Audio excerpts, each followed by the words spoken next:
Valdosta Historic Preservation Commission. Explained here by concerned citizens seeking change.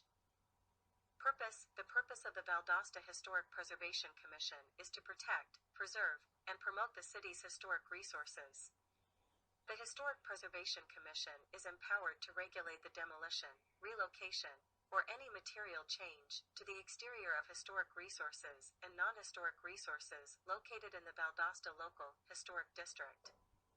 Any exterior material changes, including the installation of signs, to properties within the local historic district must first receive a Certificate of Appropriateness, COA, from the Historic Preservation Commission, HPC. The HPC is also tasked with several other responsibilities, including recommending historic properties for local historic designation. A full listing of the HPC's powers and duties can be found in the City of Valdosta Land Development Regulations, Chapter 238, Section 238 to 5. Yo, if I had 100 sheep and one of them got away, I would leave the 99 and go find that one. That's right. Look from the locks and jaws of Satan, I come creating, penetrating with force. This prelude is from an earlier meeting. Valdosta City Work Session attended by M.R., John H. Robinson, and M.S. Gwen Summers Redwine as they addressed, here, with the mayor and council, concerning 40 years of discrimination and exclusion on the south side of Valdosta, Georgia. The Historic Preservation Commission pattern and practice are also addressed, G.B.R. Following the prelude, they addressed Valdosta City Mayor Scott James Matheson and City Attorney about decades of failed policies, ordinances, and procedures as it relates to the damage done in the Black community without repair. The Ghetto Free Press with George Boston Rhines is, now, reporting on behalf of the public right to know without the whiteouts. St. John 8:32, Joel 2 verse 1 G.B.R.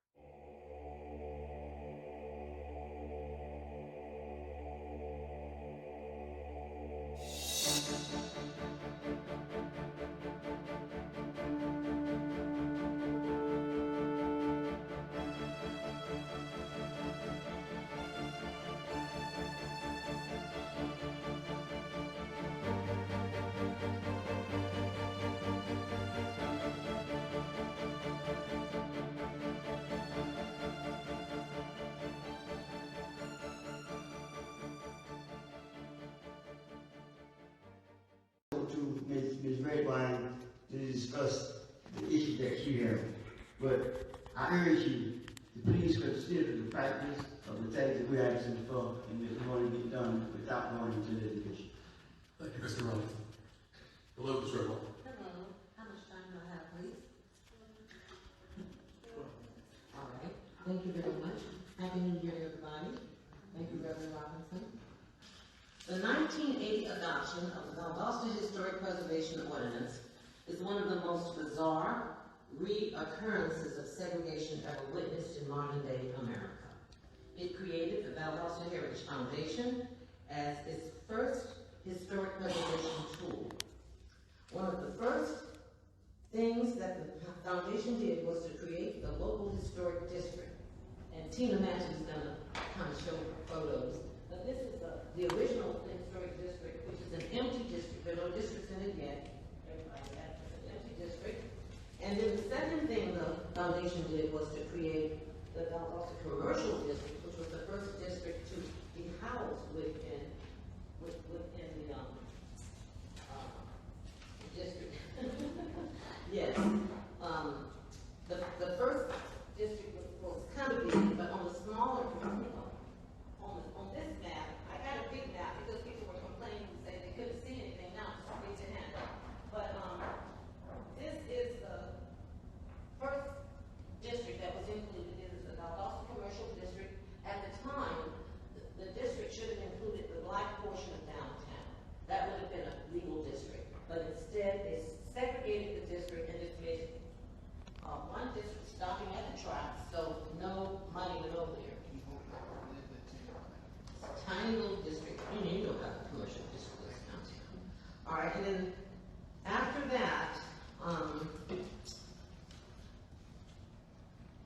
The other districts were created, but they weren't created in such rapid succession after those. There are 6 historic districts in Valdosta, but only 5 are in the local historic district. The only excluded district is the Southside Historic District. This district also was the last to be placed on the registry. It was placed in 2007, almost 25 years after the first district, which was placed in 1981. The ordinance also created the Historic Preservation Commission, whose purpose is to control the aesthetics of the LHD. But also, their powers are limited because they are representing only those properties located in the sub-areas of the district map. And I'll show you the sub-areas of the district map. There are 3 sub-areas, and the ordinance, the district map was colored. Here's right here. This is your district sub-area map, and there are 3 sub-areas, and the ordinance says that the members only represent the sub-areas. There are only 3, and the ordinance says that on the first page of the website. However, the entire Southside Historic District is omitted. So who's representing them? They're not part of the sub-area. So that's another problem I have with the segregated boundaries of these maps. Both the Foundation and the Historic Preservation Commission share common seed. They were both created at the same time by some of the same people. They share and cross over boards. Some of the board members of the Foundation are on the board of the HPC, and they just cross over like that. The loss of financial incentives for blacks in Valdosta cannot even be measured, I don't think. I will read from the original guidelines. This is an excerpt from Main Street. It was in the original design and review guide that was published around 1980. If I can see it. I'm only going to just read a sentence, but the purpose of Main Street, I'll just read in the words. The Main Street program encourages deteriorated downtown to utilize their own resources in strengthening the commercial core. Any successful plan must be economically viable. This principle is the backbone of the Main Street program. If those dollars had crossed the track, we wouldn't see the gaping holes that we see now in the landscape of what they now call the Southside Historic District. I don't think it's representative of my heritage. Once that district was the home of over 200 vibrant businesses, and the downtown black district was home to over 100 as early as 1977. Yet in 1980, 3 years later, it was encroached upon by the back overpass.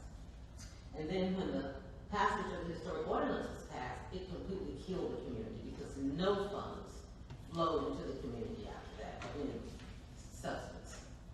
The saddest casualty of what's happening with these segregated ordinances is St. Paul Anglican Church. It's the oldest church in town, and it's the only church that's not in the historic district. It's the only church that's not on the National Register. In fact, there weren't any black churches on the register. They've not been designated by the HPC, nor have they been designated by the Heritage Foundation. There aren't any neighborhoods on the register like East Fairview and East End and Brookwood North. There are no schools really protected. Dasher High is on the register, but it's not in the local historic district, so it can be demolished at any time. There are no homes associated with iconic black people, preserved as there are all along North Patterson Avenue. So, I'm going to go on to say that meanwhile, the 14 homes on North Patterson Street have enjoyed protection since 1982. The 21 homes in Fairview have enjoyed it since 1984. The 3 subdivisions and 1 site in Brookwood North have enjoyed it since 1995. The East End since 2005. No person in the United States shall, on the grounds of race, color, or national origin, be excluded from participation in, be denied benefits of, or be subjected to discrimination under any program or activity receiving federal financial assistance. This is the gist of Title VI of the Civil Rights Act. How can an injustice of this magnitude go on so far for so long? The system of entitlement is probably entrenched now. It's been going on for 40+ years. Dr. Martin Luther King Jr. said months before he was assassinated, justice denied, justice too long delayed is justice denied. So please consider repealing the Valdosta Historic Preservation Ordinance. Thank you. Ms. Redmond, thank you.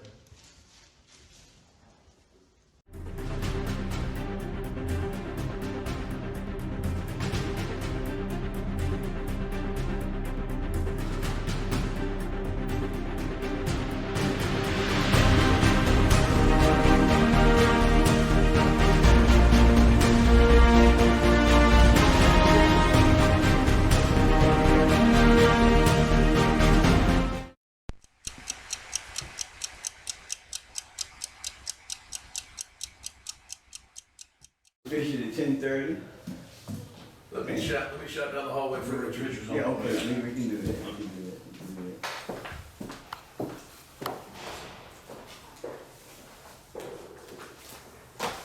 Okay, me and today one shift. We're gonna officially open this meeting this morning. I don't believe in starting anything without some form of word of prayer. We give God the thanks and give Him the glory to allow us to be able to come together, as they say, one more time. Well. This being the case, I start with a little small open prayer. Lord God, Father, our soon coming King, here we are once more time and again, humbling ourselves before Thee the best that we know how. Knowing that the only place we can find safety and guidance is beneath the shadows of Your holy hand. We ask that You give us the wisdom and the knowledge to move forward here in this city, O Heavenly Father, and bless those that's in charge of this city, bless those that's concerned about this city. And all these things being asked in Your darling Son, Jesus' name, amen. Amen. Amen. That being said, you know, One short thing, yeah. That being said, our attorney, he's in court this morning, but he'll be here a little later. He might be able to join us.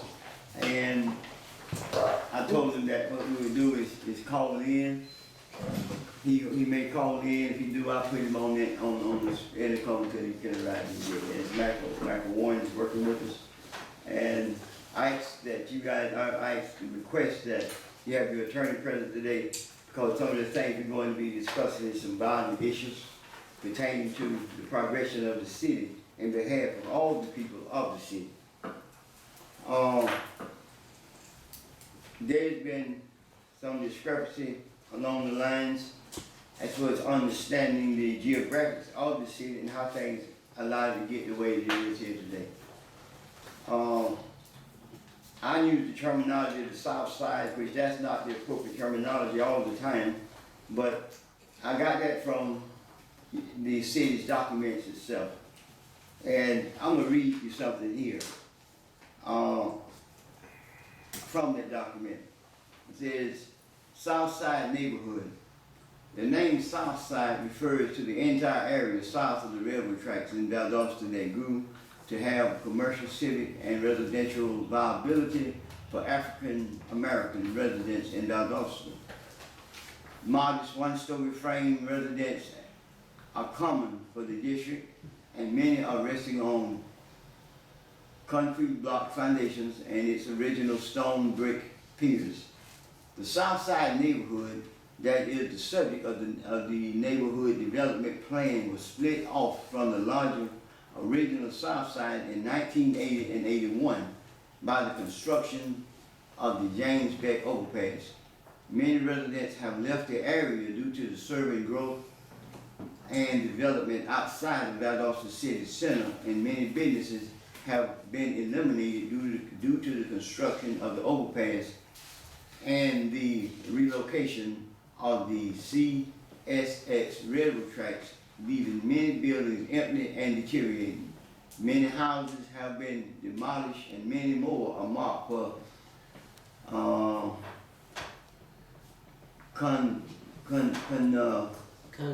condemnation by the city in various building codes violations and unsafe living conditions. Habitat for Humanity is constructing several new homes along Oak Street and is an example of organizations and residents working actively toward rehabilitating our neighborhoods. That's where I got the terminology of the Southside from, and it's come off online. And then we have the city neighborhood revitalization plans, hood designated renovation areas, and this was taken in 2004 all the way down to 2009. Then I have the annual budget of the physical city, the annual budget in the fiscal year of 2022. In that annual budget, I found that there's a terminology used saying for other personal services. And out of those personal services, I don't understand what that means, personal services. But almost $45 million was spent on personal services, but nothing have been spent on the undeveloped low-income communities, which is the Southside and all the other communities. And what we want to do today is have a little open discussion. Some of the things that we may discuss might not be very desirable to talk about. It's going to pertain to black and white. It's not necessarily about racism for us to sit here at this table, but it's the variation of truth. It's a foundation that led us to where we are here as a result of reality that got us here. And exclusion has been a pattern in practice here in this city for years and years and years. And everyone here is aware of that. Through districting and zoning, a lot of activities have occurred that led to this type of a budget that would state, let me make sure I'm correct, personal services. That's all that it said, 1,000 personal services. And when it totaled out to $44 million and some odd dollars, but it don't give no explanation of what the funds were spent on, or how it was spent, or this kind of thing. But we do know none of the funds were allocated toward economic prosperity as far as the community itself being self-sustainable. And what we want to do is talk about the 30-year projection plan, where the community fits into these plans, how we are going to lay out, how we're going to get to where we're going to arrive, so that we don't get involved in litigation and this thing that we've been threatening. We do know that we have grounds to actually file litigation. There's not a question in that. We do know that black communities have been excluded. We do know that we have had integration, but we got integrated segregation among the integration, where a particular group is screened out of a group and targeted for non-progression.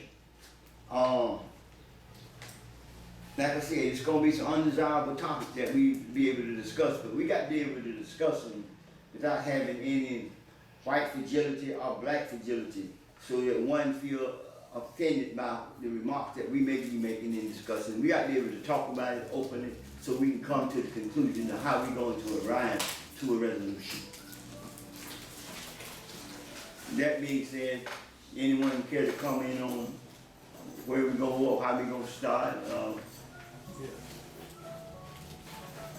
If I may piggyback off of Reverend Robinson, we've met in this room before. We've had conversations concerning disenfranchisement, from gentrification to segregation to integration. But the totality of all the arguments and debates that we've had, we've come to a general consensus, and you were even the forerunner of it. And that consensus was, have we spent money properly in Valdosta like we should? No. Have we placed money in the black community like it should have been? No. Was it wrong? No. And these were statements championed by you. And so I think that when we begin this conversation today, we will all be on the same sheet of music. When we numbers of just general spending in terms of Valdosta in relation to just everybody else in the black community, we came up with a general understanding that less than 2% of the funding went to the black community. So with that stated, our initial understanding was that we would go forward from there, working together. Now, we delayed, and I think it's a delay on both parts. I'm never gonna be a biased person or blame one place where it's not. We've all kind of laid down on the progression. But when you dig deeper to investigate, you find out that there are a lot more layers to this onion than we imagine. It's not just irrational spending. There are laws that are in place that have to change. Because as long as those laws are in place, the 10 or 12 of us can sit in this room and we can talk all day. But as long as those laws are in place, it affects a total Valdosta. At some point, somewhere on God's green earth, each and every one of us can look around this world, just this city alone, in this little microcosm we call Valdosta. We can see a tree growing green and at the same time a tree brown. A tree sprouting flowers when it should not, and trees that are dead that hadn't come back alive. That gives us understanding that the world that we're around is falling apart. And God has given us the ability to be good stewards over what He's placed in our hands. That excludes personal feelings towards one another. That excludes even just the past. It requires us today to take forth the effort to say, will I be a part of a better Valdosta? And I'm telling you that better Valdosta includes black, white, green, Latino. I think in the last meeting I expressed, I'm 5 nationalities. I have grandparents that are half black and white, half Latino. My mother's father's last name is G.B.R. He's an American Indian. And with that said, I look at the world a little differently. I believe that God is calling for us before we leave this earth to figure out a way to get along together and to share what He's given us more than enough to live in survival. I've never seen the rain run out. I've never seen the air we breathe run out. And now He's looking at us and He's saying, how do we fix this? And what these two ladies and myself, Robinson, will present to you will suggest that we have an irregularity and anomalies in some boundaries that could change the face of our lives. I have a cousin who just recently passed. He was the forerunner in removing the Confederate flag at the monument in South Carolina, Columbia. His name is Joe Neal. And when he spoke before the South Carolina General Assembly, I did not know how he would address that audience. Still amazes me to this day. But he made it a point, he said, you have a history and a culture that is attached to your upbringing. He said, I have a history and a culture attached to my upbringing. He says, I humbly respect yours, but I now need you to see that the other side of the coin affects a different culture a different way. How do we balance the seesaw so that we can all move forward tomorrow? And that's the same thing that's happening here. There are historic sites here that mean something to one group of people more than it does another. Just to even mention the name C.C. Hall. For anybody that knew Mr. Hall and Pineville Elementary and what it did for this community. It's been excluded outside the historic preservation zone. churches like St. Paul AME, which is the oldest black AME church in this area, excluded outside historic preservation zone. You take the house right there on Ashley Street, I always forget its name. Bright House. Bright House. It's inside the historic preservation zone. I pastored a church 2 blocks over, St. Peter, which is as old as not. We're talking, this church was around in the 1880s and was bricked in 1911. Holds intricate value in the African American community concerning the the Civil War, the Jim Crow era, the Civil Rights Movement, all the way up until today, and yet it's excluded, 2 blocks over, excluded outside the historic preservation zone. And there is a lot of funding that is attached to historic preservation. 1994 opened the door to the advancement and expansion of historic preservation. There are 97 historic preservation grants that are possible if this law changes that would affect a lot of different communities. If we can find a way to move forward without great tension, great strides together, it will send a message to the rest of Valdosta that a change is coming. A good change. Now, I stare at you and I look at you and I think the last encounter you and I had was extremely unfavorable. And as a pastor, I want to do something before we even get into the crux of this.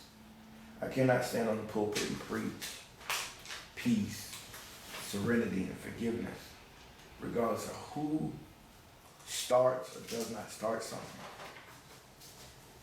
Each one of us has a choice as to how we handle any obstacle we encounter.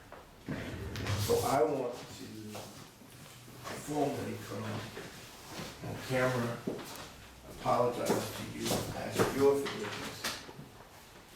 On camera, I recognize your passion, Darren. I will remove any documents because I think that we both, as my cousin, I listened to his speech last night. It hit home with 2 cultures that have a passion for the same thing. 2 different ways to get there. When we leave human mindset as the forefront, at some point we'll reach tension and tensions will overflow. But when God is at the center, always God, and we stand still, as Exodus 14, verse 14 says, he says, you let God fight your battles. Be still and just hold your peace. In other words, we can't say that God can solve all problems and then we stand in the way of the progress of what God is trying to do. I believe that if we actively move forward in the right manner, God will fix it. This is not an attempt to derail anyone, spotlight anyone, but we stand as the gatekeepers for a community of people that have been forgotten. We stand as watchmen on the wall that are speaking for people who have no knowledge of what this means and how it will affect their communities and where they live and how their children and grandchildren and children's children will be affected. If we can make this happen, this will help Valdosta be a better Valdosta. Mm-hmm. Can I say this? That was a very powerful thing you just done. Okay? When you 2 agreed right there just then, that's a sign of genuine progression, and that's the way we need to work toward getting things done. And if we could, I'm asking the mayor to elaborate on what your intentions are, how we gonna get there. and a roadmap based upon the sincerity of what you guys just done. And then Ms. Redwine gonna lay out how we got there, and to this degree that we are here. And then maybe elaborate a little further on how we're going to arrive to accomplish a goal that can make Valdosta a place of equilibrium for everyone in this city, because it's a city without limits, and that means it should be a city with all types of opportunities. I'm not gonna go too far into this, but we visited the banks to find out why blacks couldn't get loans, and we formed something with the 13 banks, and 9 of them met with the Chamber of Commerce, and Bill Coward at the Synovus Bank is the chairman right now, and we still got that group pulled together. And we found that it's a very difficult task for a business that don't have capital to operate. And the same is for our communities. If we don't have any money flowing through the communities economically, it means that you will not make no progression. We cannot make it without having some funding. And I believe here today that this is a very constructive beginning. We don't need to go into the courtroom and battle nothing out. I mean, especially we can resolve it and find a good way to get there. And I think that when you two guys stood there just then and done that openly, it took a lot of courage to do that. And that's what it's going to take for us to be able to make it by. Our children walk around these stores, right downtown in the streets, and the guy walk out the store and he'll blab in his mouth and he'll say, oh, nigger this and nigger that and all that, and our kids hearing these kind of mentalities and this kind of thing. So we want that to be able to evaporate from our communities, that they don't have to downgrade themselves and call themselves names of this kind. And one of the reasons is because of economic oppression. And we get beyond that by advancing ourselves from the decisions that we make here today and how we're going to work together. And Mr. Mayor, if you could elaborate, please, on how you see us getting there through by a form of unification that you guys just demonstrated. You and I have been talking about a project that I think is key to a lot. I'm going to give you one corridor that is a fantastic vision, but then I'm going to go back to what you and I have been talking about for probably about the last 6 to 8 months. And I think that one's even more important because it's far more visible.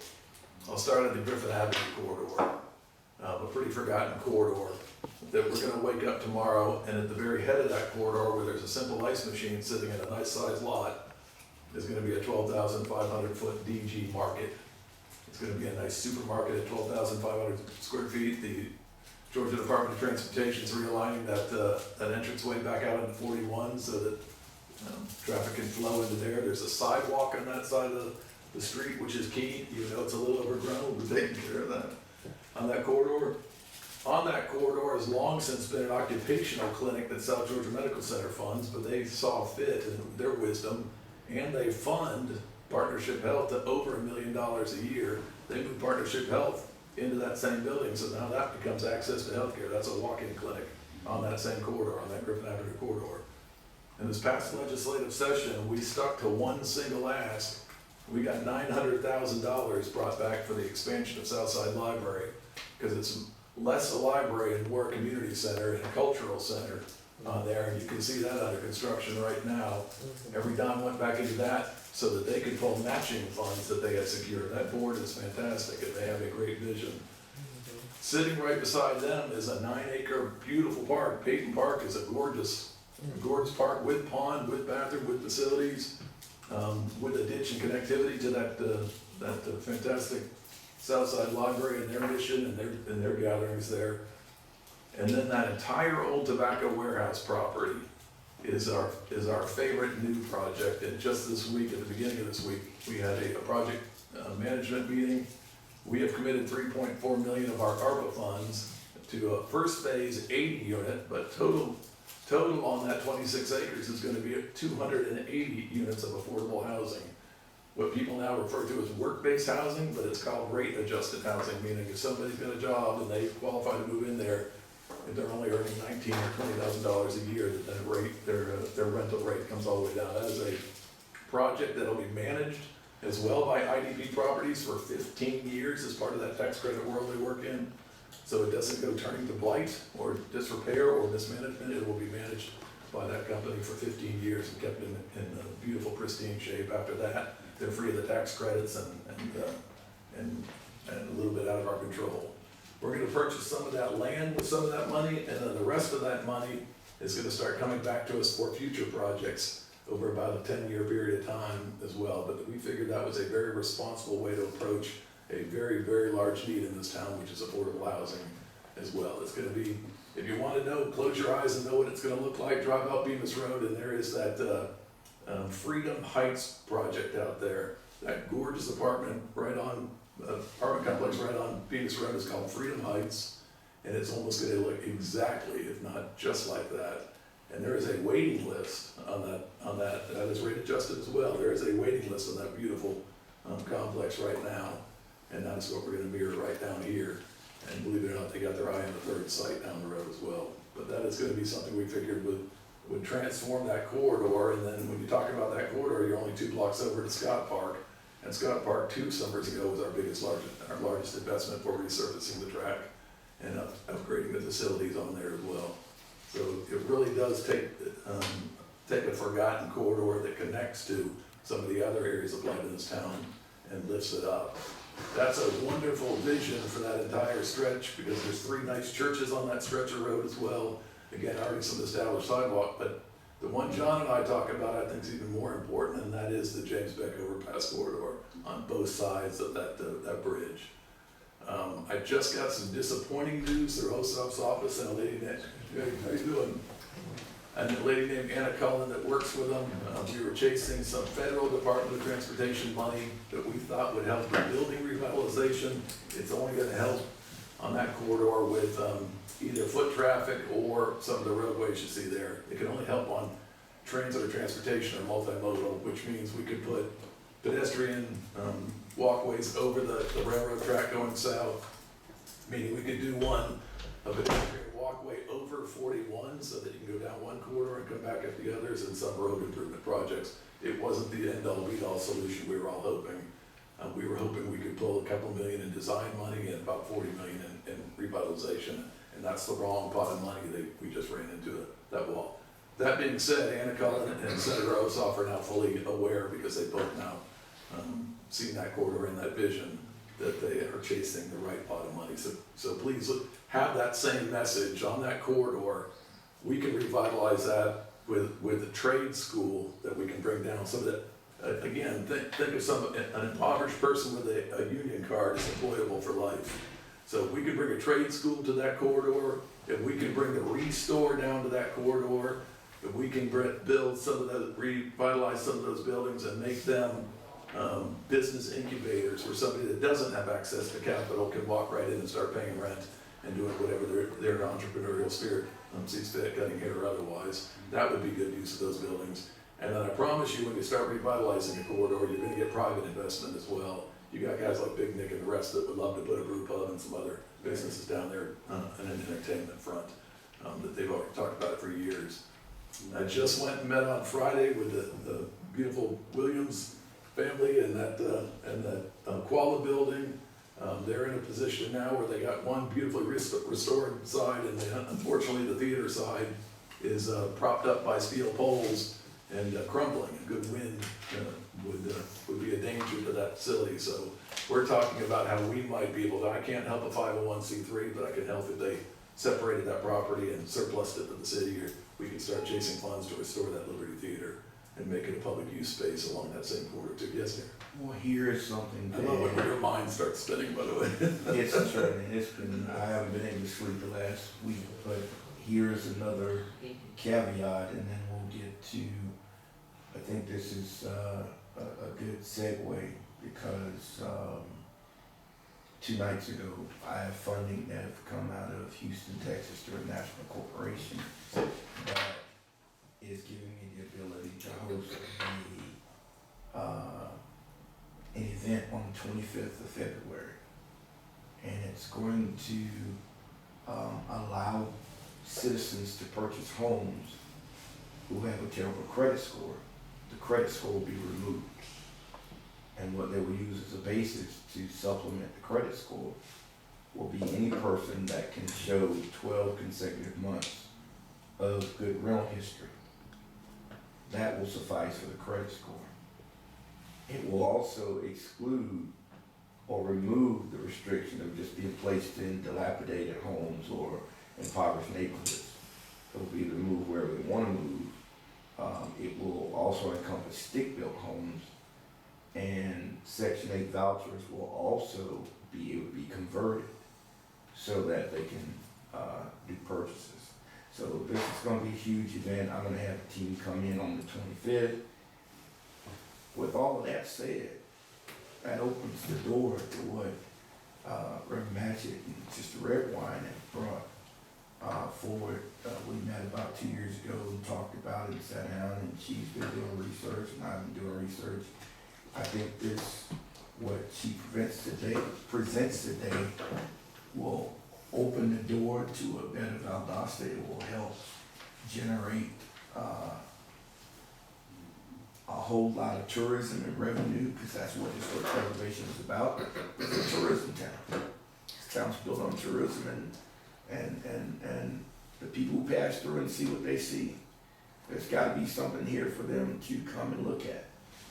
And I can't help but think about what my cousin said to the South Carolina General Assembly, that we have to be sensitive to each other's desires and needs. And this table, it's almost like, wow, the Cowboys and Indians, you name it, whatever, Batman, Robin, whatever you can think of, where they came to a meeting of the minds, we're here. And I think what they present today will help us move forward.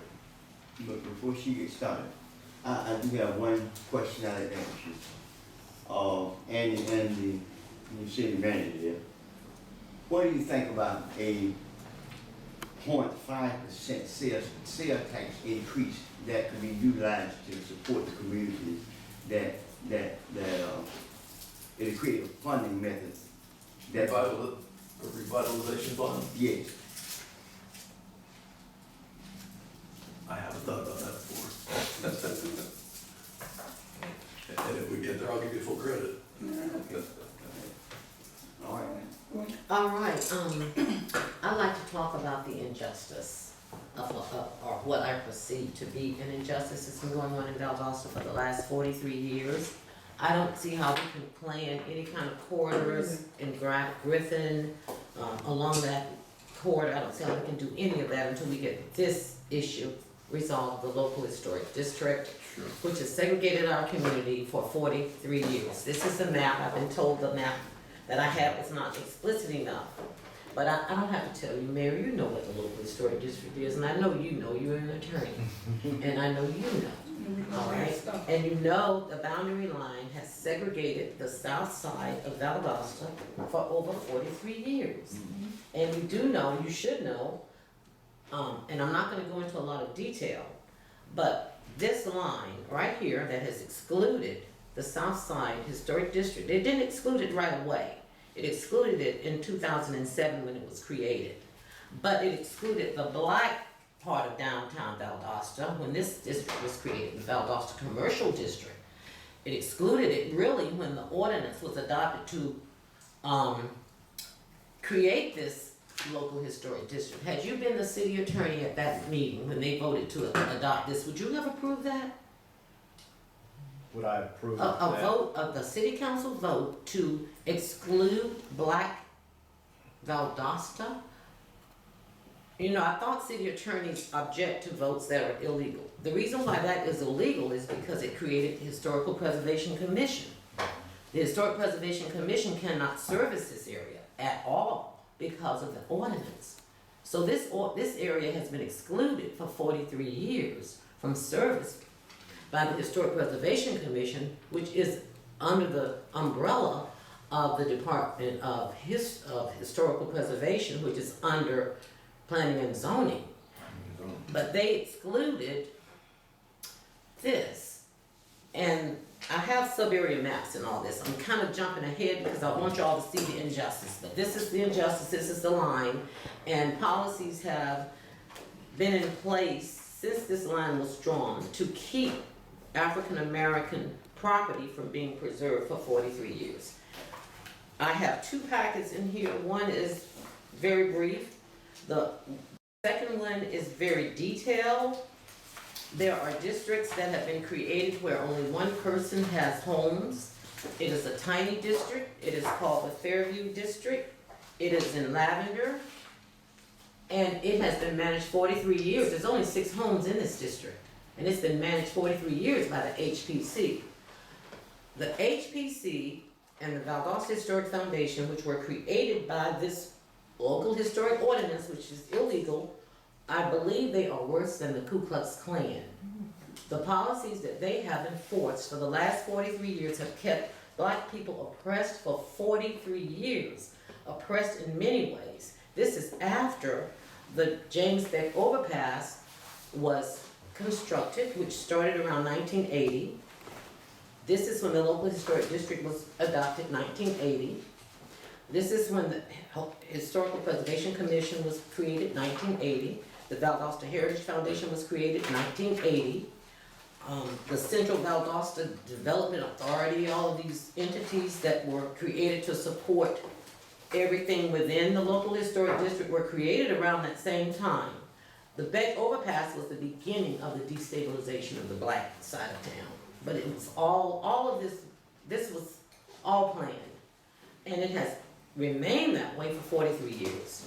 Now, do you think it's normal for a town to look like this in one part and another way in another part? And this is the way it looks in broad daylight in the middle of the week. It's a ghost town. This was caused by that Beck overpass. Then it was exacerbated by the passing of this ordinance, which further depressed this area because it has received nothing. The black downtown area of Valdosta should have been included in the very first district that was placed in the local historic district, which was a Valdosta commercial district. It had to be first. It had to take care of downtown first. It had to create that district. I'm all for historic preservation in districts, but there aren't any black districts. There's a Southside historic district, but it has absolutely no value, basically, because it's outside of the local historic district. But you've got Brookwood district, you've got East Side district, you've got North Patterson Street district. And the North Patterson Street district only has 14 homes in it. So the HPC and the VHF have been managing a small number of homes for 43 years. At least they preserve them to restore, which they got restoration dollars, refab dollars, all kinds of dollars are available when you're inside the local historic district. When you're outside of it, nothing is available. Absolutely nothing. Absolutely nothing. Now, had you been city attorney, would you have allowed the city council to adopt an ordinance that leaves out an entire community? And then when you look at the east, I mean, would you have advised that? If it's based upon race, certainly not. Right. But, and this was based upon, what do you think this was based upon? And then this right here was left out. This is the black side of this district. It's a huge district, east side, east end. But the only part that's inside the local historic district are the white neighborhoods. So there were 2 instances of exclusion, one here, actually 3, because the black commercial district should have been included in this district. Instead, it was dumped, and I'm saying dumped, it was dumped into the Southside Historic District because no thought was given to the district. Consequently, the heritage of the black commercial district, which at one time had over 200 businesses, just on Ashley Street. I have a list of all the business. I got these from Georgia Tech. It's in the packet, but you can't read the names. The other thing I wanted to point out is that the public relations photos that are on the city's website are misleading. This is a photo that shows Southside on the website. That was nothing like our Southside. So it's deceiving, even with PR is deceiving on the website. And then St. Paul AME Church. St. Paul AME Church is the oldest church, black or white, in downtown Valdosta, in its original location since 1866. It is not on the National Register of Historic Places. It is not within the local historic district. and it is not within the Valdosta Commercial District where it really should have been all of these years, and it's suffering. The congregants have had to each Sunday watch their community crumble as they went to church decades, not understanding why are we being neglected. It's because of the ordinance. The ordinance says, and it's clear, and I've got the ordinance in here for those of you who want to read it, but it specifically says that the Historic Preservation Commission can only serve those within the local historic district. The Valdosta Commercial District is only serviced by Main Street, only serviced by Central Development Authority, only serviced by the entities that you see on your website are only serviceable to people within the local historic district. It's a fact. It's a fact. The sub-area map. Well, before I get to the sub-area map, well, I'm kind of jumping around. I'm getting kind of excited. I'm getting diverted. But I really want to go back to this district right here, the Fairview district, before we move on. There is a member of the Historic Preservation Commission who owns most of the houses in this district. There are only about 6. Do you think that's right, City Attorney? I didn't appoint the person. This was way, all this happened before you. Yeah. But the people who created this ordinance, they were the founders of Valdosta Heritage Foundation. Some of those people still live today. I have a letter written from Attorney Michael Dover. It's in their second packet. I think it's the last page. And this shows you the mindset of these people who did this. He still serves on the board of VHF. Dr. Harry Ham, who owns all of these houses over here in Fairview, is an ardent member of the HBC. He was the one who asked us, my group, why are you even here? He asked us that in a meeting. That was in May of 2021. I found the document we submitted. So we were really uninvited, which is illegal, and we don't have a voice. Because he knows they don't represent us. He knew that. And after James Horton left, he felt comfortable enough to humiliate us in that meeting, in a public forum. And no one to this day has apologized to us about that, my group. No one. Can you imagine how that made us feel? No. Okay. So, but this man should not be managing property he owns for 43 years. He's been on the HBC for 20 years. He served as president of the VHF for 2 terms. They stocked these committees and these commissions with people they know. They are passed down through descendants, because we're talking about 40 years. But it all started with one seed. The man who sat on the 1980 Ernest Nigem City Council, who voted for this district, is Harold Bennett. He's called the grandfather of a century of historic preservation. He was one of the founding members of the Valdosta Heritage Foundation, and he was the original member of the Historic Preservation Commission. They buy property, like you were suggesting, that someone buy up coal and renovate it. Well, the Valdosta Heritage Foundation has been doing that for decades. They've been buying up property, renovating it. I think there needs to be an audit. There needs to be an audit. We need to know what's going on. Why are they buying up all this property in the city and renovating it? Who are they selling it to, and who are the realtors?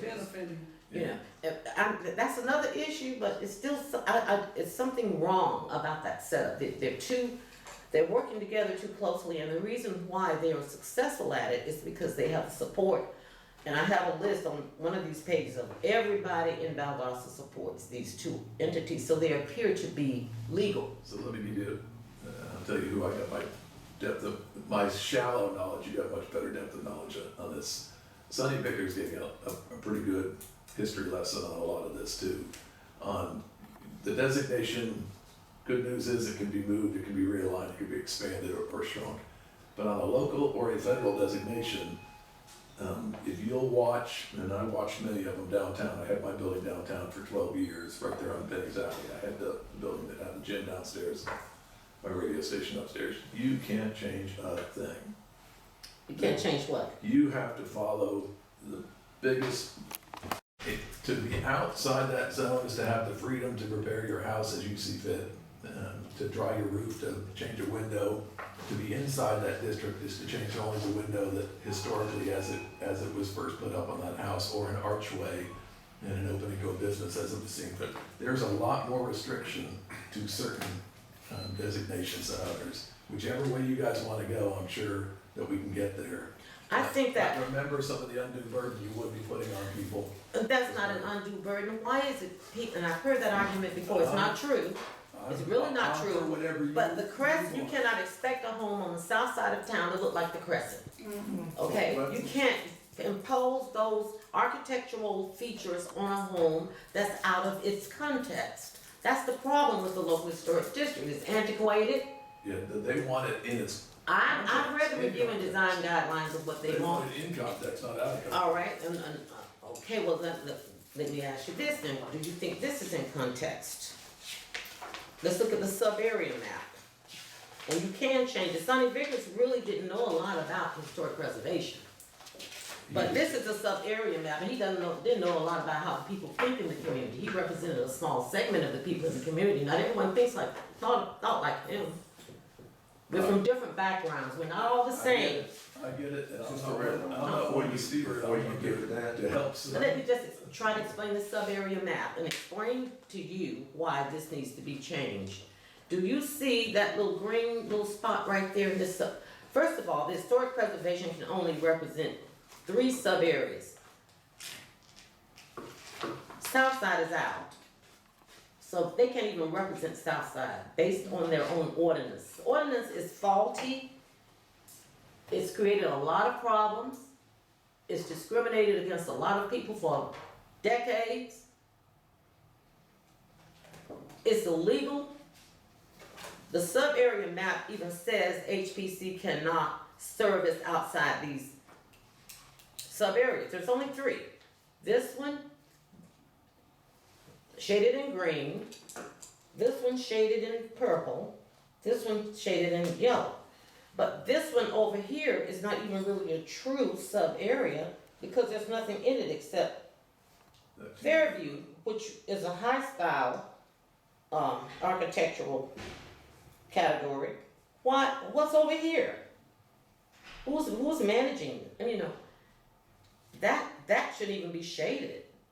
So I think that this line has caused everything that I outlined in some of the pictures. For instance, the Phyllis Wheatley Reading Club. Why was it torn down? What has the historic preservation done to salvage anything historic in the Black community since its creation in 1980? Absolutely nothing. There's not one Black church on the register. Macedonia is the oldest Black church in Valdosta. It's not on the register. Antioch is probably the most architecturally rich church we have. It's not on the register. It's not in the LHD. St. Timothy, not on the register, not in the LHD. Right. Poor St. Paul. In the city. It's in the city, not protected at all for 40-something years. And all of these Black businesses, these are the Black businesses that Georgia Tech did a survey on back in 1977. These were operating Black businesses that had payroll. So these were not mom and pop shops. These were bona fide businesses.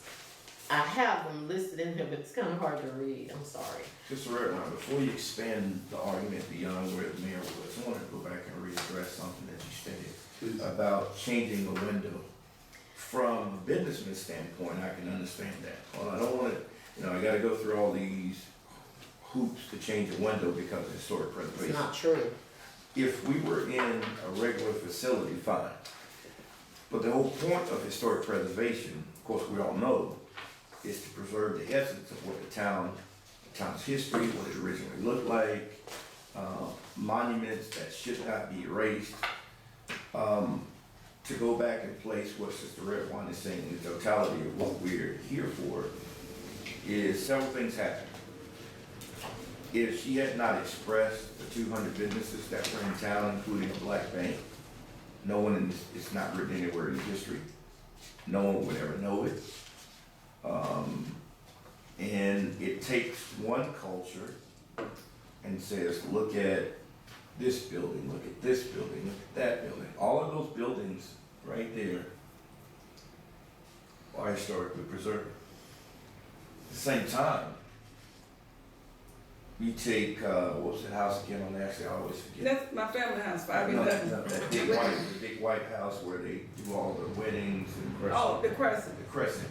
2 blocks over, the Crescent's historically preserved. 2 blocks over, you have a church like St. Peter, which has the original belfry, a 700-pound bell that's hanging on by a beam that actually, I could actually condemn the church. If I took enough people over there, I could actually condemn the church. I pastored that church, and I've had the ceiling fall in. I'm afraid to let women use the bathroom because I'm afraid the belfry will fall on someone and kill them. And because it sits outside historic preservation, what makes it discrimination is the fact that this building and that building both fall in the scope of what the state says. If they were around during an integral part of history, that 75% of the dwelling is still intact, which is why you can't just change the window. You must maintain 75% of the dwelling to fall under historic preservation. Correct. And there must be something that occurred in these residences that had a direct tie to history. Well, with St. Peter, it is one of the oldest Methodist parishes in Tomtown. It was the site of a lot of civil rights activities. That alone qualifies it. There's more than 75% of the building in place. One is considered historically preserved, the other's not. They both qualify. And when we attempt to go get these buildings qualified, we're either given a bunch of bureaucratic red tape, we're either pushed to the side. And I can give you a prime example. Mitchell's Barbecue. I went to get Mitchell's Barbecue historically preserved. 1 week after asking, Mitchell's Barbecue was torn down. I went and began inquiring, how do you get around preserving a building? They tore it down. Phyllis Wheatley. I mean, all these entities are either, they're torn down, they're either shoved under the table, and the amount of money that comes through. I come out of Ebenezer, Reverend Warnock and I know each other well. I come out of Ebenezer Baptist Church. And what really brought my attention to historic preservation was the fact that one day we were in the old church, we were still building a new church across the street. You got one entity that holds about 400 people. This church holds about 10,000, well, about 7,500. All of a sudden, these guys showed up in military type wildlife force uniforms with smokies, and they were security guards. We got traffic, we got money coming in to paint the building, we got money to come in and keep the sidewalk up, we got money coming in to pay utility bills. A lot of what was on the facts of the church to keep running was then passed on to the state. Well, as I stated earlier, there are 97 grants for historically preserved entities. May I interject something, please? There is another incident of segregation involved in this historic line, and it involves a historical driving tour that's sponsored by the Lowndes County Convention Visitors Bureau and the Valdosta Heritage Foundation, and it has been going on this tour for 40-something years. The first partner with it was the Cancer Society, and it's supported by all of these entities in Valdosta, but this tour, out of 73 homes, not one of them is a Black heritage essence. And these are all of the homes that are featured in this packet that I prepared. I'm almost done. And if you look closely at it, which you can't really see, but it's online, you get a glimpse into the homes that make up the Brookwood district. You get a glimpse of the homes. These are all homes within the LHD that are sponsored by this tour. Not even Dasher High School that they did place on the register in 1985, which means little because it's not in the LHD, so it can be demolished. Even that's not on this. Do you think taxpayers should be paying for tours that are exclusively for people who are being directed only to within the LHD? And the ordinance permits this. The ordinance allows this. The ordinance is illegal. It violates the 1964 Civil Rights Act. I know y'all don't put too much stock in that, but that's very important. And the National Historic Preservation Act forbade it. It warned the original preservationists to not do what they did. It warned people, if you read the act, just read it. It warned the original preservationists not to favor their own ethnicity. And this is exactly what they did. When they drafted that law, when the council raised their hands and approved it, they agreed to segregate Valdosta in a way that Jim Crow never could segregate this town. And it's been segregated ever since. And that bridge made it a hard segregation. Now you've got children who are having to reintegrate. Jenny Beck and I, Mayor Beck's daughter, we integrated in 1970, 71. She's the president of the 1970 Valdosta High School class. We were kids. I went through teachers calling me Negro instead of calling me Negro. I've gone through all of that before. I've gone through kids calling me nigger every day at school. Because I was freedom of choice. I didn't go with a group. I went when I was in junior high school. Valerie integrated in elementary. So we were the first to integrate the school system here. I've gone through integration before. But now I'm feeling like I'm having to go through it all again. Everybody's so disparate and there's a rift in the community. I feel it. The new white friends I've made through historical preservation, I'm feeling the rift now with them because a lot of them are associated with the VHF, the Valdosta Heritage Foundation, and the HPC. So I'm going through integration stuff again because of this ordinance and because of the hardscape of that bridge that's created the rift in the communities. You've got white kids and black kids don't even know each other anymore. We got over that. I thought we had overcome that, but we have not. We've gone back. Race relations in this town are just horrible. And it's all because of this, that line. All because of it. Can I make a statement right quick? If I could inject something. Your point is absolutely clear and it's very well understood. Okay, good. And Well, I'm through. it's the dark side of our conversation that I said that we was going to be discussing. This is the reality of the truth. Everything she's saying is based upon the reality of the facts. The deal is, now we know that the need of change. And where are we going to go to make sure that we are on the right road to help change some of the orders that the black communities can be included? What steps can you guys take, or will you take, to address the issues that she laid out on the table? Can I just add one more issue? Yes. And then I'm done. One more issue. Okay. The religious community. West Hill Avenue, when the Hill Avenue overpass went up, the entire religious community in Valdosta was destroyed. Evidence. The Macedonia Baptist Association minutes, it was a convention. My great-great-grandfather was the treasurer. Reverend T.A. Lomax was the moderator. That's J.L. Lomax's father. This is how far back this publication goes. 1917. This was their 40th assembly. When that overpass, Macedonia is on West Side, aren't you? Everybody knows what Macedonia is. When the West Hill, I'm calling it West Hill, but it's the Hill Avenue overpass, when it was constructed, it went through the core of the religious community that came from the West Hill Avenue community, Macedonia, all of the, and there are so many churches, Reverend Neal, this should really be of interest to you and to you, Reverend Robinson, of the number of churches that's listed in this publication.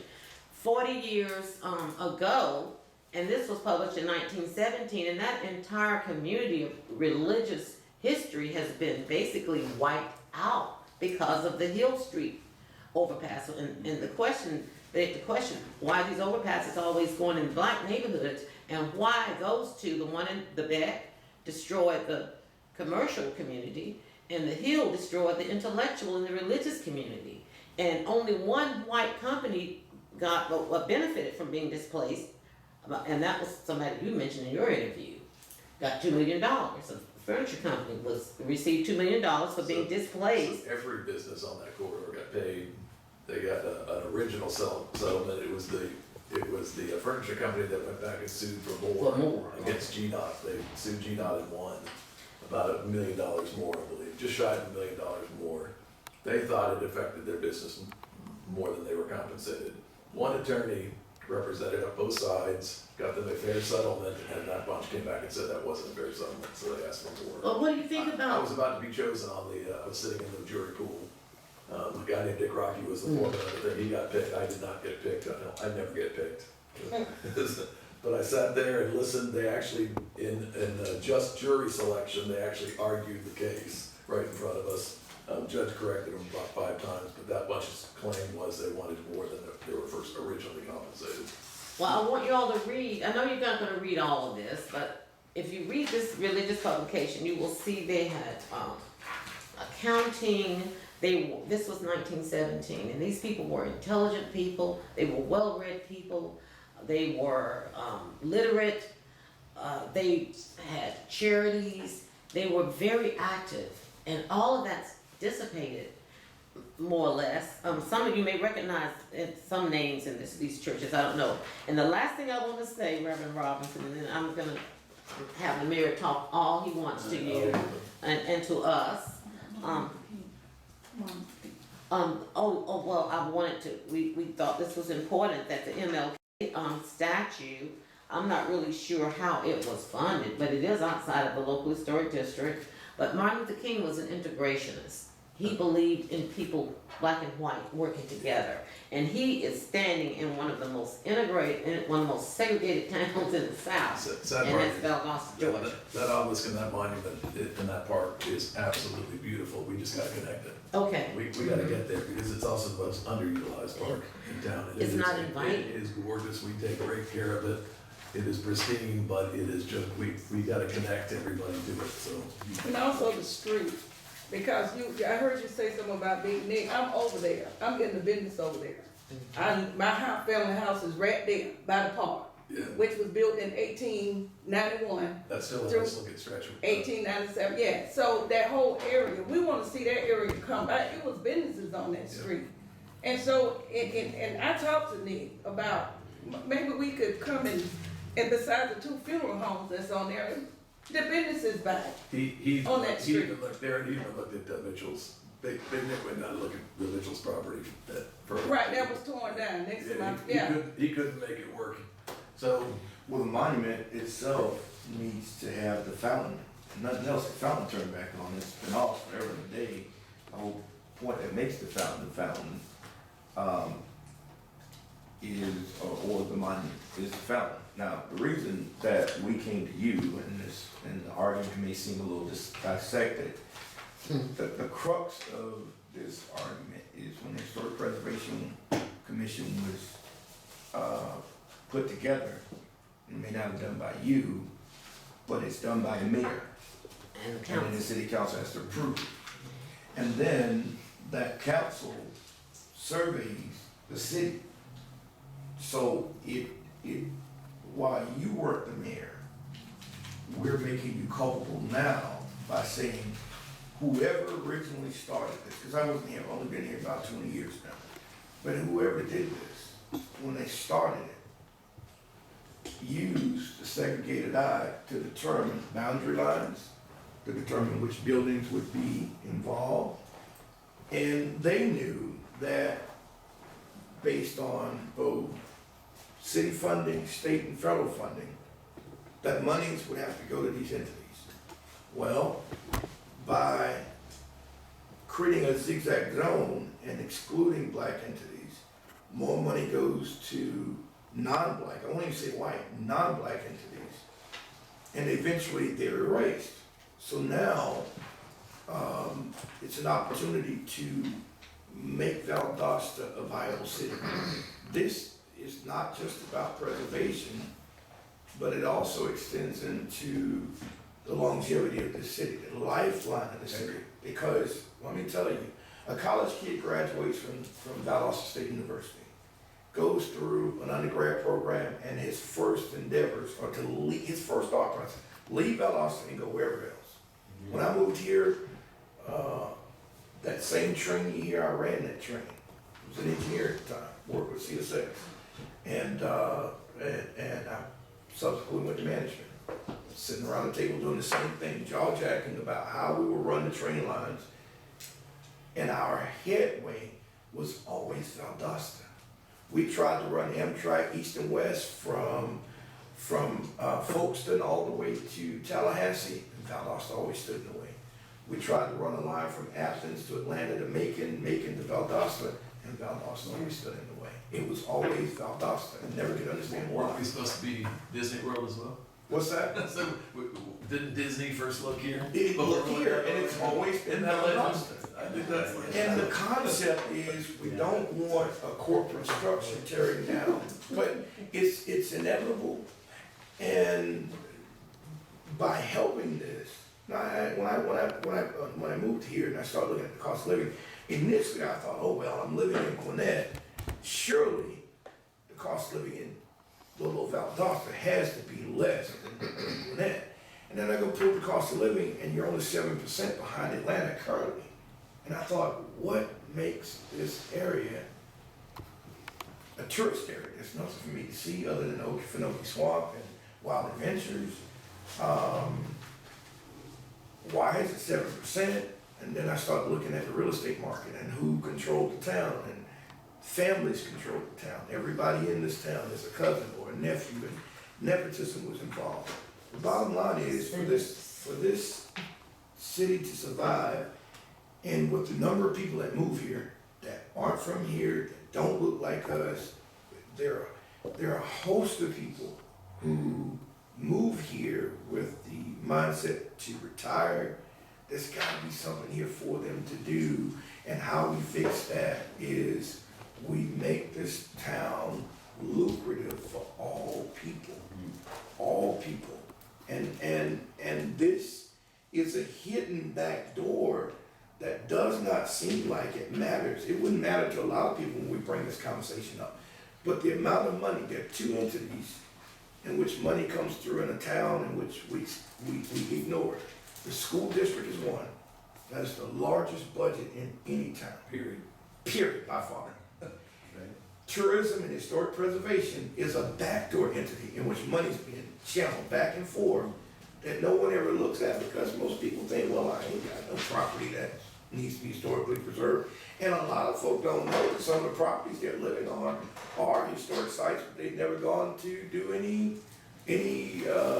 history of their property. We did a survey of the Southside. They move in and they just live. So without this group and others that are involved, we won't know what's what. I think this, again, the passion, as you always say, I am very passionate about issues. I'm not even from Valdosta, but I seem to care more than a lot of the people that I interact with. And I think God has held me here all these years. So I've been trying to leave. I've been leaving Valdosta. This is my 7th time.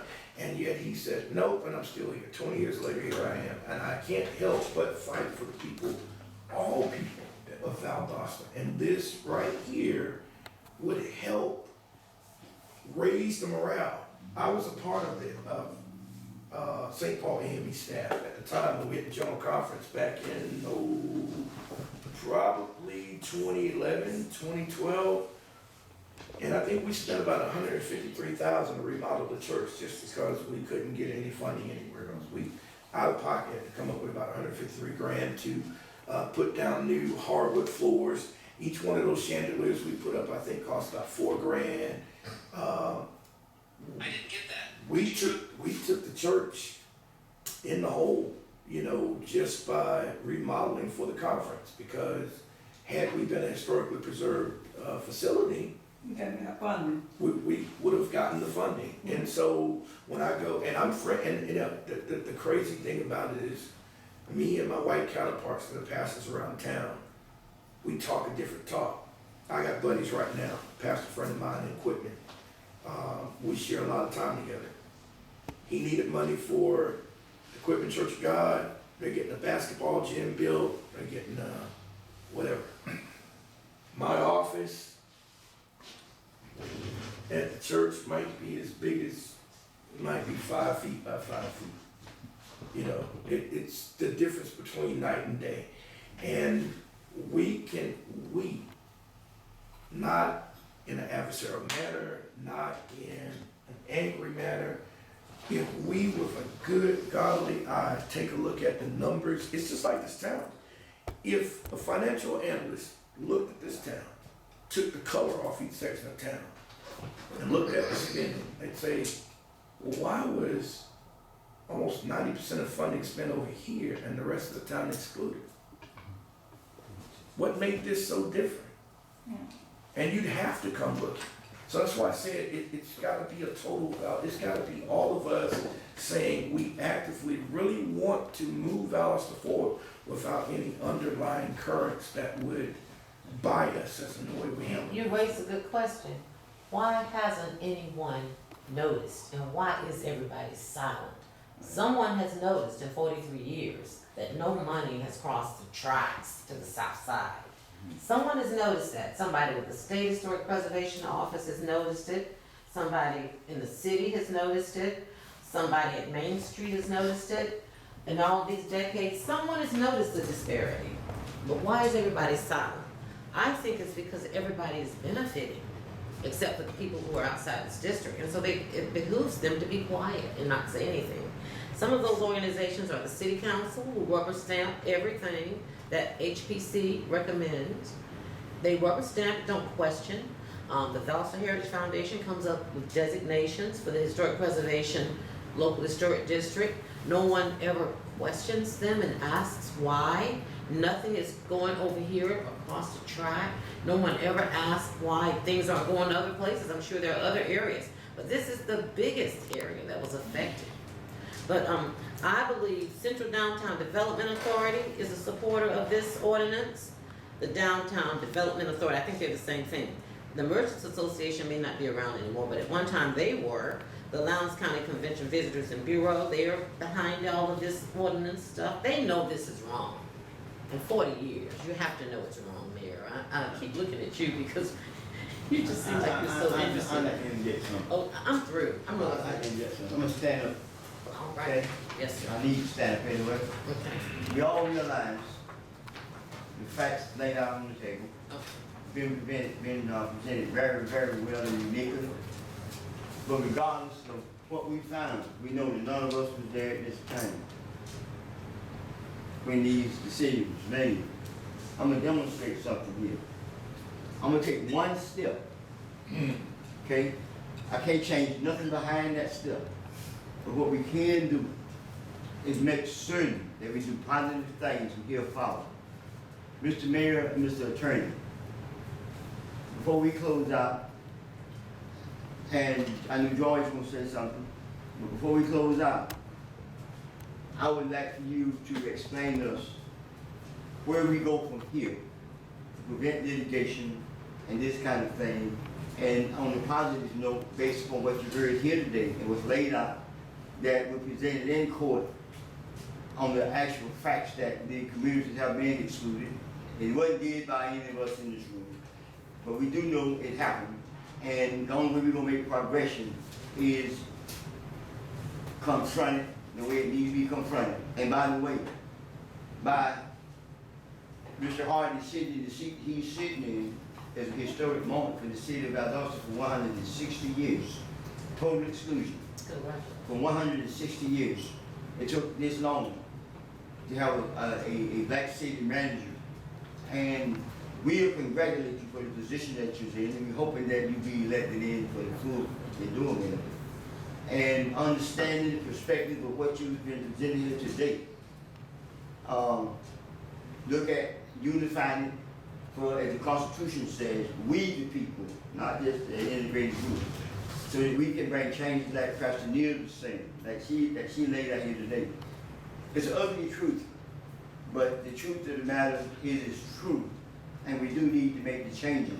And Mr. Mayor, Mr. Attorney, and the City Manager, could you briefly let us know where we're going to start from, how we need to work together?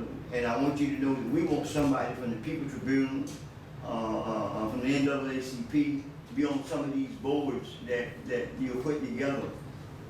Some people don't have the insight of what's really wrong here.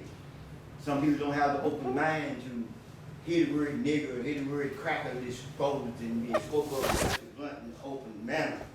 And understanding how to demoralize those words to a degree.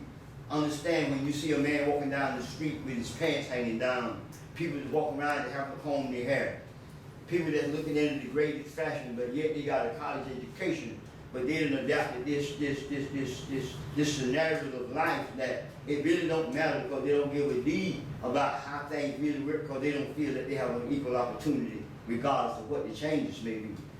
We can change that atmosphere. If you change your environment, you indeed change the people over a given period of time. And I do believe that we can change that by working together and accomplishing our goal. But we do need some inclusion. And I'm not a man that put out threats, but I'm just a man to talk about facts. I was the lead plaintiff in the civil litigation that lasted 12 years. Manuel Noriega was in the basement doing a trial. I won the case. And I come back home to Valdosta, and I'm reminded of what I went through for those duration of those 12 years. But unfairness and injustice is something that needs to be addressed here. And I do believe that it's enough here in this city that everybody can thrive from and given an opportunity. And it would boost this whole city economy if we get some funding brought in here. I know I talked about the $250 billion. I'm still talking about that. I'm still need you to try to find a way to get some funding in here so that we can get things generated. The old Dasher School could be used for a trade center. I just went back. I'm going back to school now at 69 years old. I'm just registered for a class with Wiregrass for civil engineering technology. And I start the spring semester. Now, when I get my bachelor's in a couple of years, I should be 71, 72, or 73 when I get it. But what I'm trying to say is that it's all in the wanting of making progression. And I do believe that we can succeed at this. So if you guys would, kind of elaborate on where we need to start from, how we need to start, and how we need to consider working together. Just so you know how much I hear everything you're saying, I hear every word you're saying. Just stop telling us you're gonna sue us, please. Because every single effort I'm making south of town is every waking effort that I make every day. You heard that Griffin Avenue corridor, that's my focus. Transit, it's all I campaigned on in 19. All I said was we've never had a transit system in this town ever, period. End of story. And now we're moving 120,000 people a year around town, 500 a day at $2 a ride. We have a transit system. 57% of every single ride is to a job. We thought we were solving healthcare. We thought we were solving food deserts. We thought we were solving, and it turns out 57% of every single ride, 120,000 a year, is to a job. Shame on a lot of people for not having that put in place decades prior as well, but it's in place now, and it's as much as water and sewer are very needed in this city, plain and simple. So every single effort I make, that city council makes, is now focused on what our two eyes can tell us are in need. What Darren said, if somebody came in and took a look at an investment and what's new and what's blighted, it's easy to see where we gotta go fix and shore up. We're a 166-year-old city, we all know. So every single bit of my support is that CDBG effort. I would love Senator Ossoff, Senator Warnock to fund that thing ×3, because the two most passionate people that go to work in the city every single day are Anitra Riley and Richard Joyner. Those two in that program do great work for putting rooftops on houses, giving a decent quality of life. We rebuild about 3 to 4 every single year. That Habitat for Humanity is in great shape. I've attended 5 ribbon cuttings this past year alone. for houses that were totally rebuilt and revitalized. So those two efforts are key, but they're not enough. Unfortunately, a lot more are aging into substandard than we're repairing every single year, but they're making a difference. We just went to another ribbon cutting earlier this week. I'm all mixed up because I traveled to Atlanta all this week. And that's the third on that road, and that road is really starting to turn around as well. Lily Street, correct? Lily Street. I actually got another question. How difficult would it be for some of these boards that you appoint, that Ms. Red Bryan and Mr. Darian Neal here could be on these boards as far as amending them as a representative for our communities? So easily, I'll give you a project that we should all take on too. Let's all take on the James Beckover Pass Corridor. The city council is 100%, even before I got on, they had identified that corridor all the way to the Madison Highway for revitalization. A lot of the other programs, if you go deeper into that community, you're now into residential and we can't do a whole lot there. I mentioned the programs that can. But on that corridor, we can. So let's all focus on that corridor. James Beck Overpass was built to get over those tracks and the switch yards to allow commerce to keep going. That unintended consequence was complete and total blight on that corridor. So let's work with what is restored here and start walking a block south. Let's start chasing the money through our two senators. There's money out there, you and I both know it. There's money raining down out of the sky, and let's work that entire corridor. I talked with the secretary, Warnock secretary, sent her some information, but my main concern, I'm like what Gwen say, and I'm bringing it up today. I got a business over there. I had to go through SBA in Savannah to help get funding. I couldn't even get funding from the city of Valdosta through Main Street. I called Main Street and told her I might need some funding. We was all on the court until I told her the address, and she said, well, you're not represented, you can't. Where that new office came up, they were able to get funding through, it's a place in Valdosta where, downtown Valdosta, where they can get money to help beautify, get grants. I couldn't even qualify for that because I'm on the tracks. I'm over the tracks on the south side. I'm trying to do something on the south side to do like it was back when I grew up, have an eatery there, and I can't even get money from my own city because I'm in an area that doesn't qualify for the funding. And the city of Valdosta have places where you can get the grant in the funding. Is that a facade grant?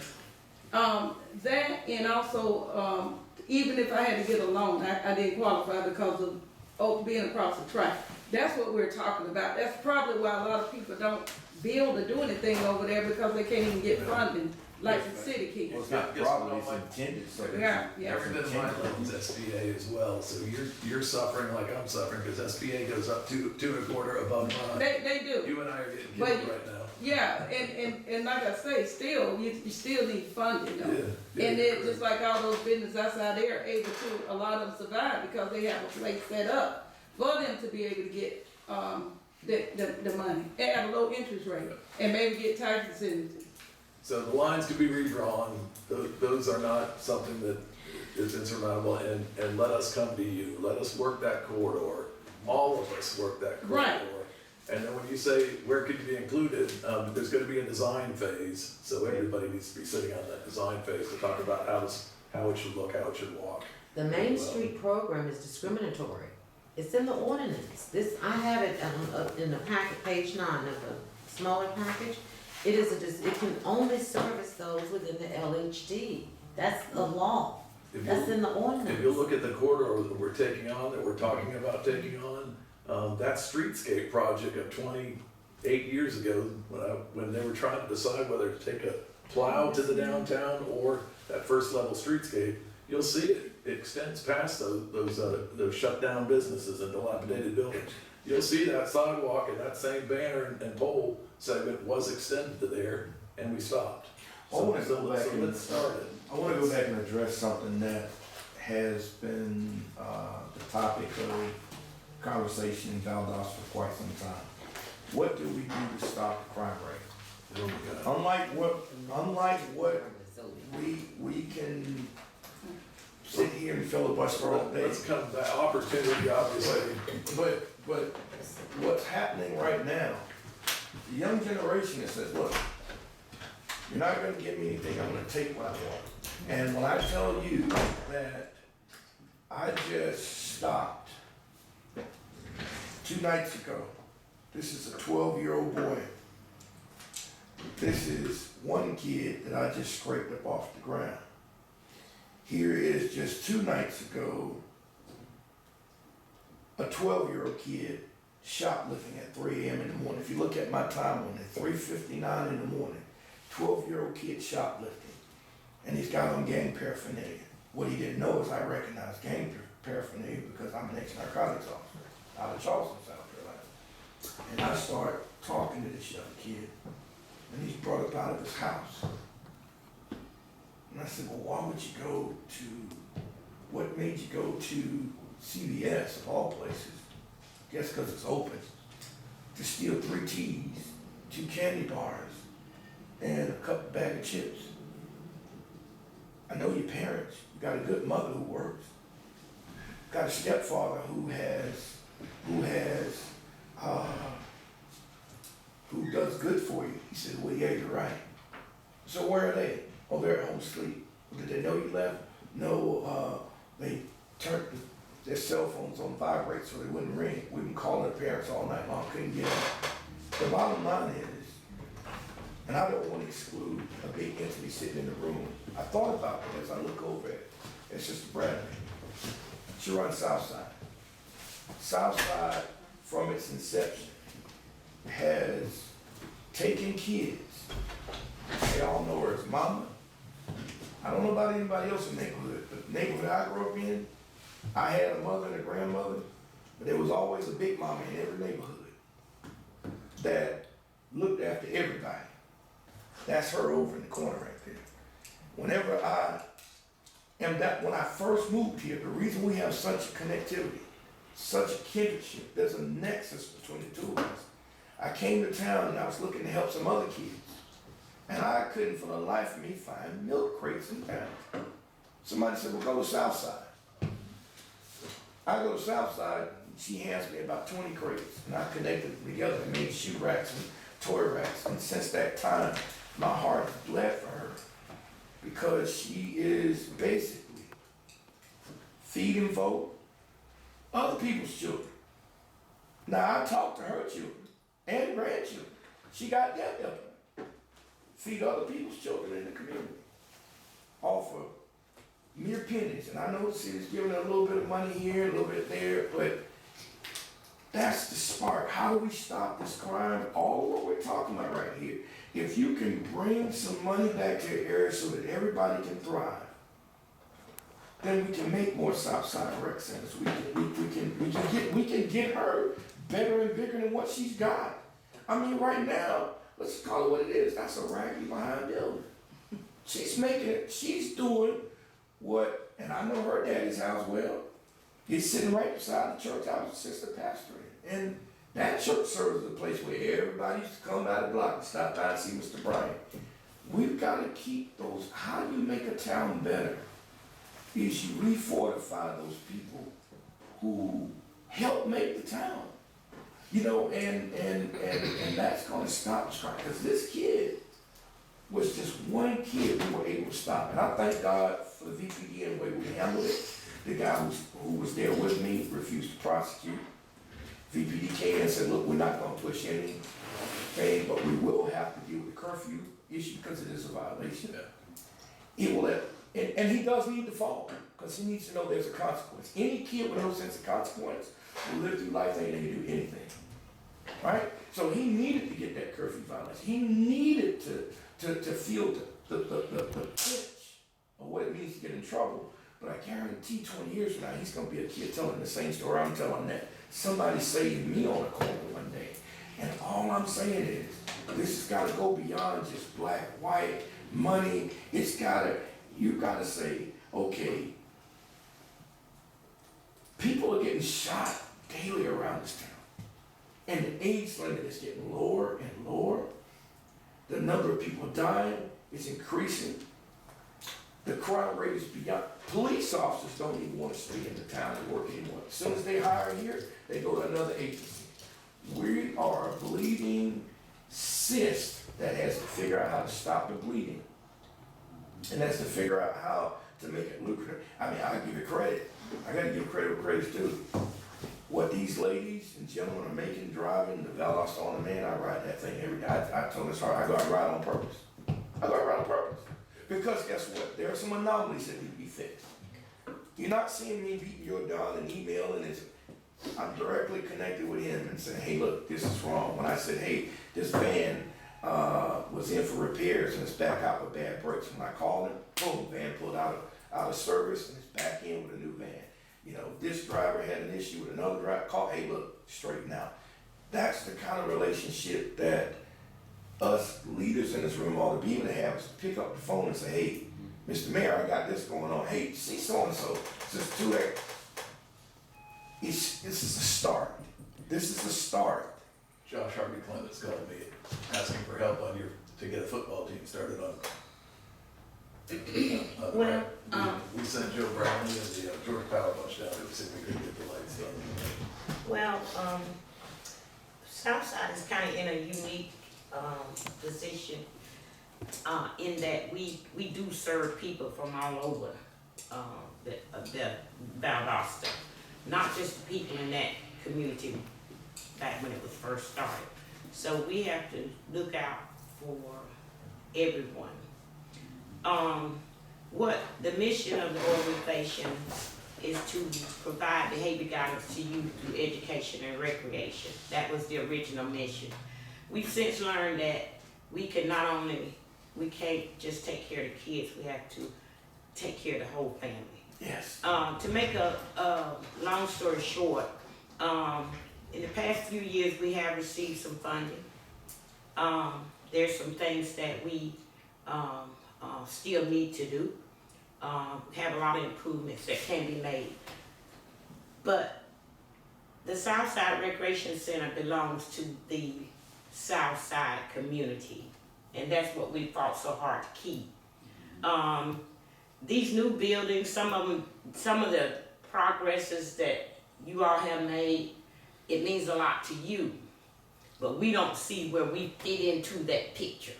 And so for Southside, what we tried to do is to make sure that everyone in Valdosta can fit into the picture that we are painting. When you start behind, it's kind of hard to catch up. But like I said, the main thing is almost everybody here can identify with what Southside stands for. Yes, the football player that needs a place to start a team. As big as Valdosta is, with all the amenities we have, and we have a lot more than a lot of cities, places around here. But he knows that we will provide that space for him because it's gonna help our children.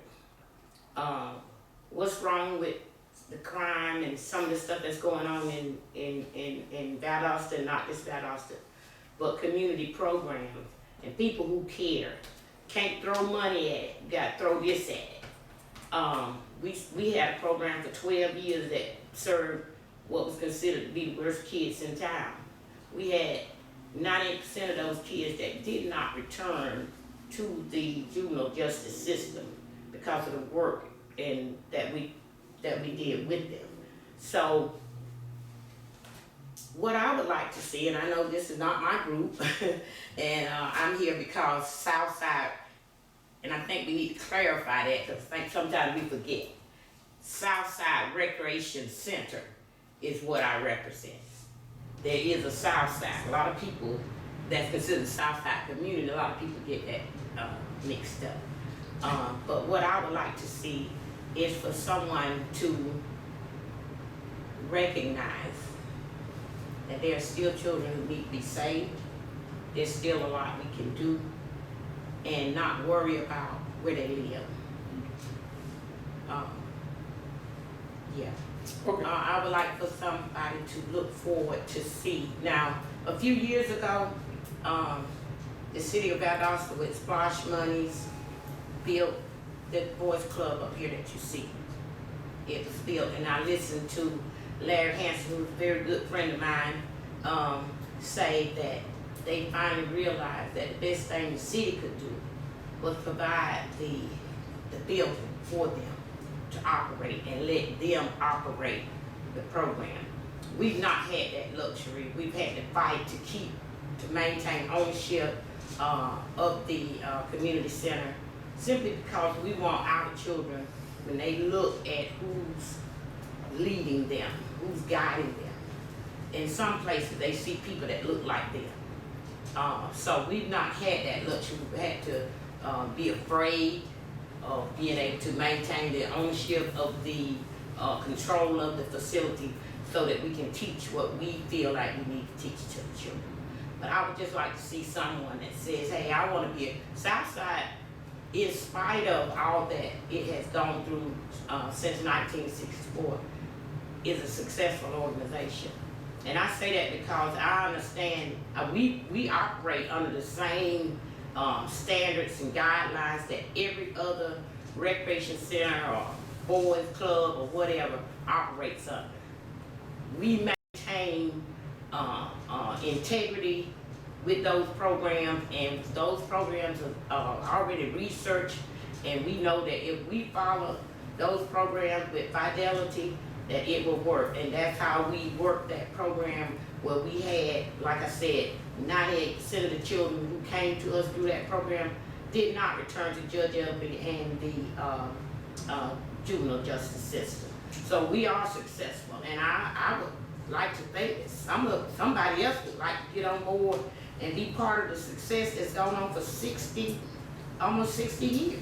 I coach one of the teams that he wants to play. We started off originally with the Titans, which evolved into the Wolves, and now myself and Mario Bo are creating the Vikings. And the Touchdown Club we've been fortunate enough to get the Touchdown Club to give us support, so that's gone.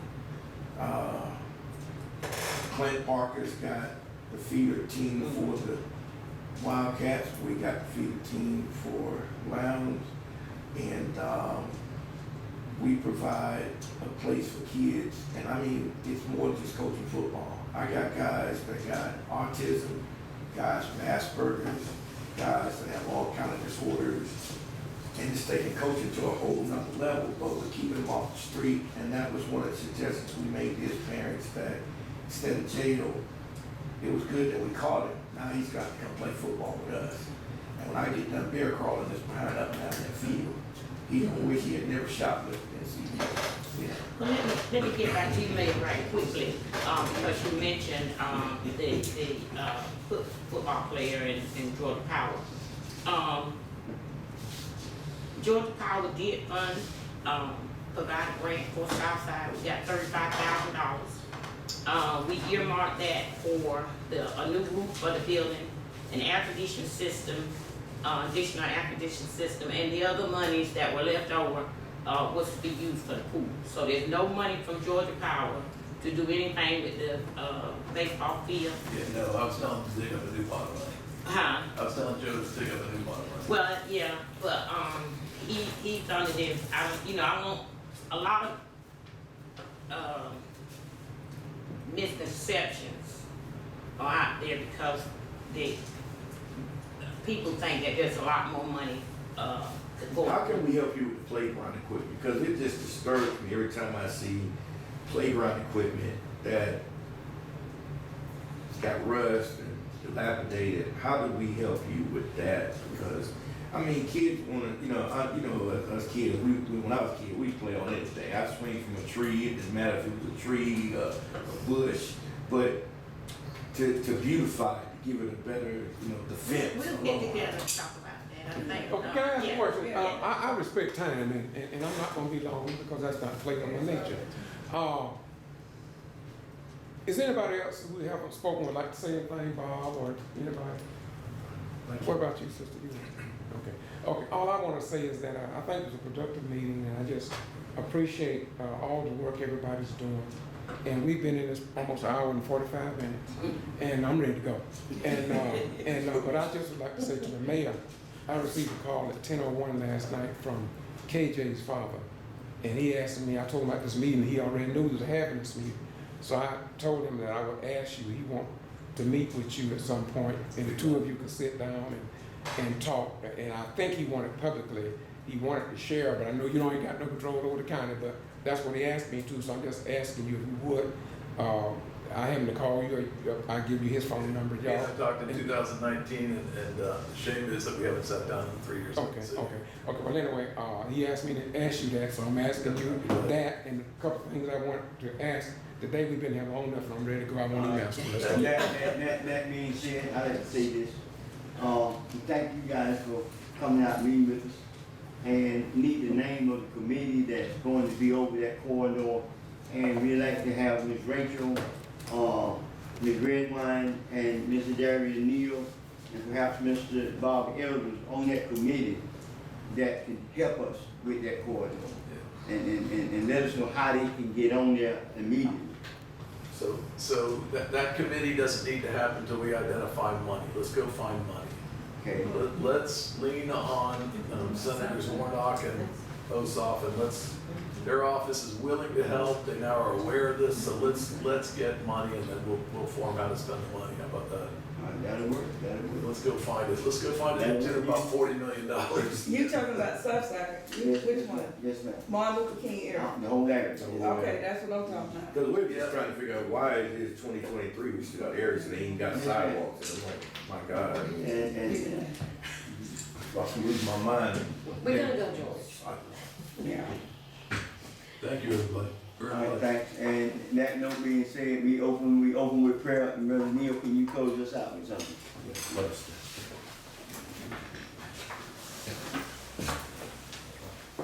Eternal God, our Father in heaven, we thank you for this very hour. We thank you, God, for the breath of life. We thank you, God, for this time and space. We pray, oh God, that all that's been said and done is pleasing in our sight, that nothing has been done in hate without there being a good thought to it, and without a pure heart. We pray, oh God, right now that you'll just forgive us of any sins and any ill-gotten thoughts. We pray, oh God, that you'll accept our praise as we lift your name on high. Now as we depart from this place, but never from thy grace, from this sight, but never from thy eyesight, we continue to stay in your ever watchful care and hands. We pray that you'll dispatch the angels to watch over us as we go back to our respective places. Let what has been said and done here resonate on the heart of those that are true believers in the body of Christ. That if it be